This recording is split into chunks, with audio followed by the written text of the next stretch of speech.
Meski dalam kegelapan, ia bisa melihat raut wajah mereka yang menampakkan kesedihan dan ketakutan mendalam. Mungkin itu ekspresi mereka pada detik-detik terakhir menghadapi maut akibat kekejaman orang yang mereka cintai.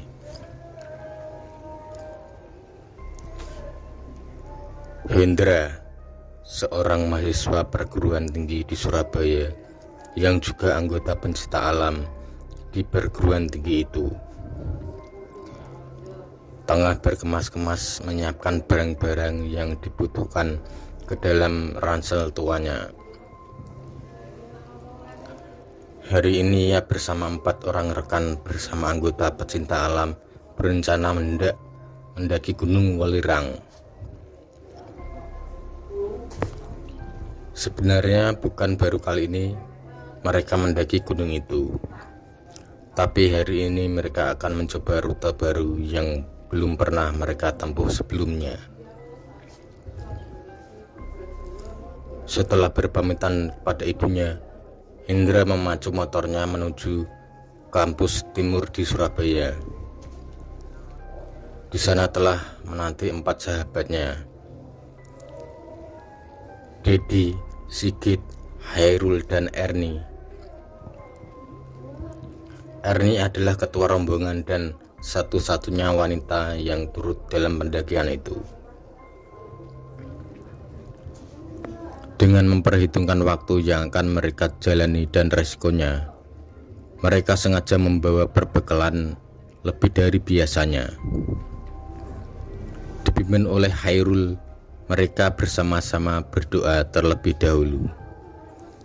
Kegiatan wajib yang harus dilakukan sebelum berangkat ke lokasi tujuan.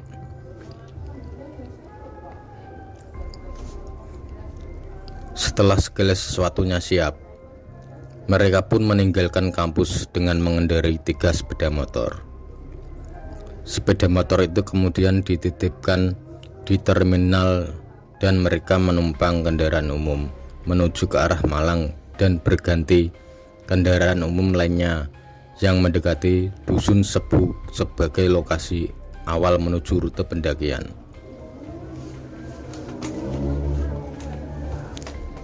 Singkat cerita, mereka pun memulai perjalanan dengan jalan kaki saat matahari tepat berada di atas ubun-ubun.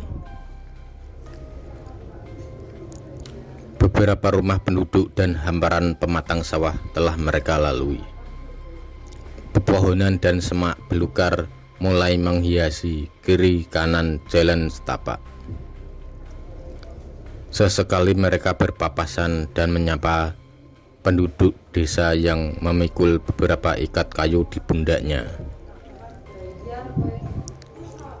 Makin ke atas jalan setapak itu makin terjal. Udaranya pun makin terasa sejuk. Hal ini membuat Hendra dan kawan-kawannya makin bersemangat. Kicauan burung dan gesekan dedaunan yang dihembus angin menjadi hidung pengiring langkah mereka. Namun cuaca yang semula cerah mendadak berubah mendung. Disusul kemudian dengan jatuhnya rintik-rintik air yang mulai jarang menjadi makin deras. Hendra dan kawan-kawannya bergegas menuju ke bawah pohon yang cukup rindang. Setelah mereka menurunkan ransel di punggung masing-masing dan mengeluarkan jas hujannya untuk kemudian dikenakan. Setelah itu mereka melanjutkan perjalanan menembus guyuran hujan dan sesekali dentuman guruh di langit yang gelap. Jalan setapak menjadi agak licin yang membuat mereka kadang terpeleset. Erni mengisyaratkan kepada anggotanya untuk lebih berhati-hati dalam melangkah. Ia menghentikan langkahnya saat Hendra memanggilnya dengan agak berteriak, kita istirahat sebentar ya. Perutku agak mulas nih, kata Hendra. Oke, kita cari tempat yang agak lapang untuk istirahat. Perutku juga sudah lapar, tukas Ernie. Beberapa meter ke depan mereka menjumpai dataran yang lapang dikelilingi semak belukar. Di tempat itu mereka mendirikan sebuah tenda untuk berlindung dari siraman hujan yang tak kunjung reda. Setelah membantu memasang tenda, Hendra bergegas meninggalkan rekan-rekannya. Di belakangnya menyusul Dedi. "Aku ikut, Hen. Aku juga mau buang air kecil," kata Dedi. Berdua mereka mencari tempat yang sesuai dengan yang mereka inginkan.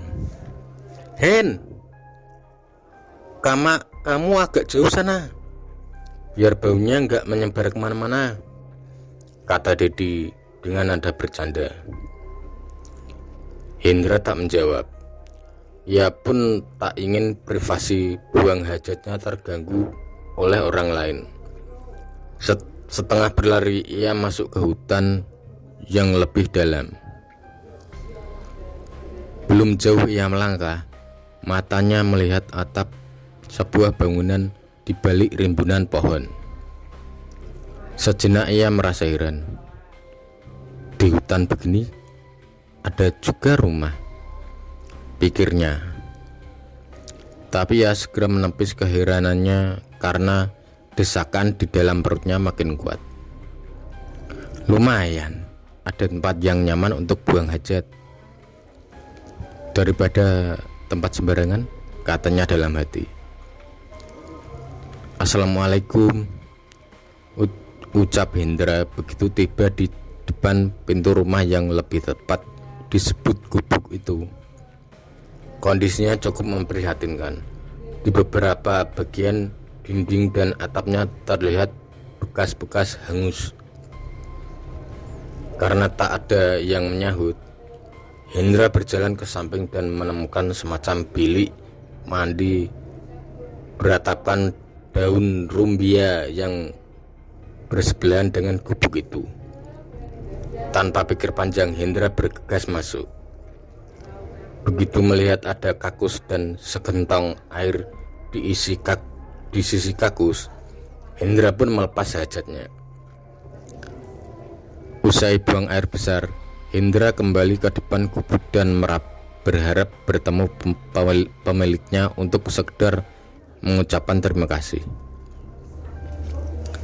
Saat melintas di depan jendela samping gubuk, Hendra melihat sesosok manusia di dalamnya yang agak gelap. Hendra melongokkan wajahnya ke jendela dan samar-samar melihat seorang wanita tengah menggendong bocah perempuan berumur sekitar 2 tahunan berdiri menatapnya.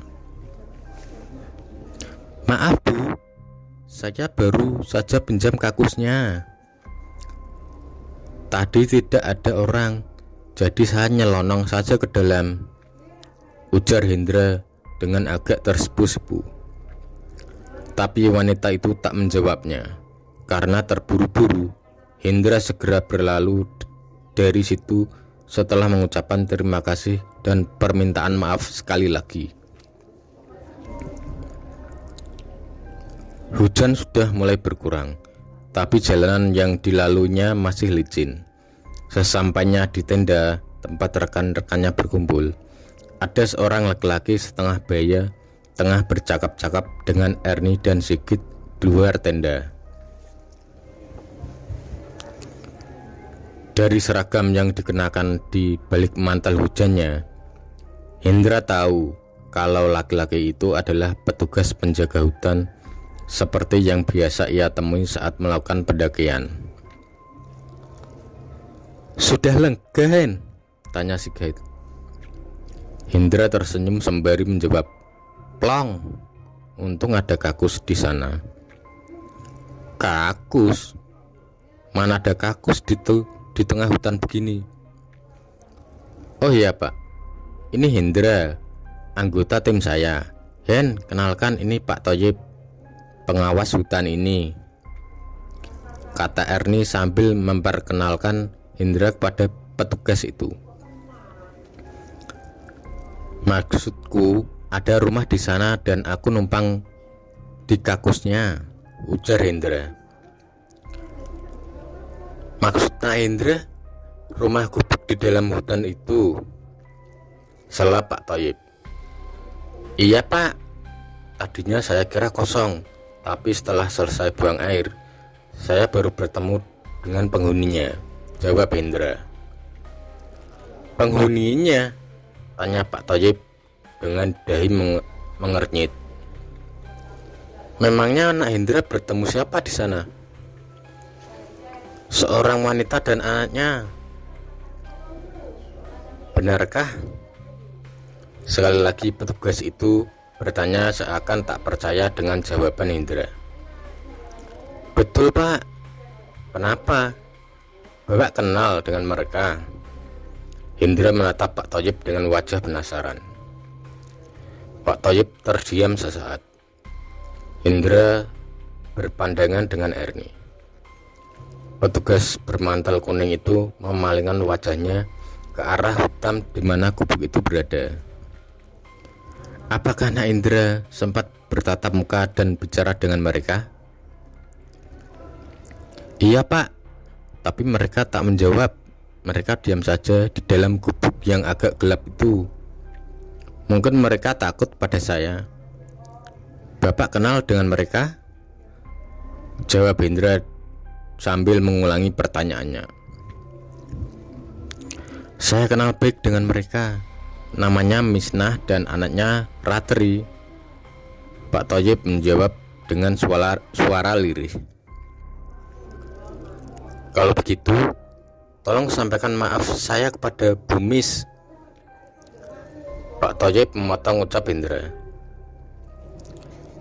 "Tapi itu dulu, sebelum mereka tewas terbakar di dalam gubuknya sekitar 1 bulan yang lalu." Wajah Pak Thoyib menegang. Ernie, Sigit, dan Hendra terbelalak kaget. "Jadi mereka?" Bibir Hendra gemetar. "Ya, mereka sudah mati.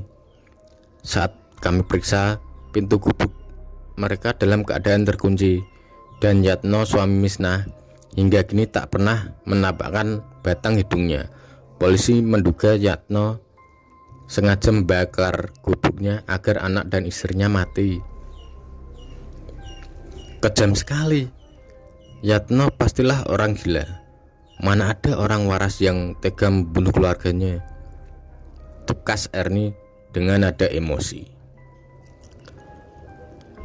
"Konon kabarnya Yatno mendengar isu di kalangan penduduk sini kalau Misnah berselingkuh dengan seorang pedagang sayur di Blitar, dan Ratri diisukan hasil perselingkuhannya itu. Tadinya Yatno tidak percaya, tapi ya namanya juga manusia, sangat mudah dirasuki iblis. Mungkin karena itu Yatno jadi kalap." Hendra menundukkan kepalanya. Tubuhnya gemetar dan jantungnya berdegup kencang. Masih jelas di pelupuk matanya tatapan wanita dan bocah perempuan di dalam gubuk itu. Meski dalam kegelapan, ia bisa melihat raut wajah mereka yang menampakkan kesedihan dan ketakutan yang mendalam. Mungkin itu ekspresi mereka pada detik-detik terakhir menghadapi maut akibat kekejaman orang yang mereka cintai. Dan Hendra tak akan pernah bisa melupakan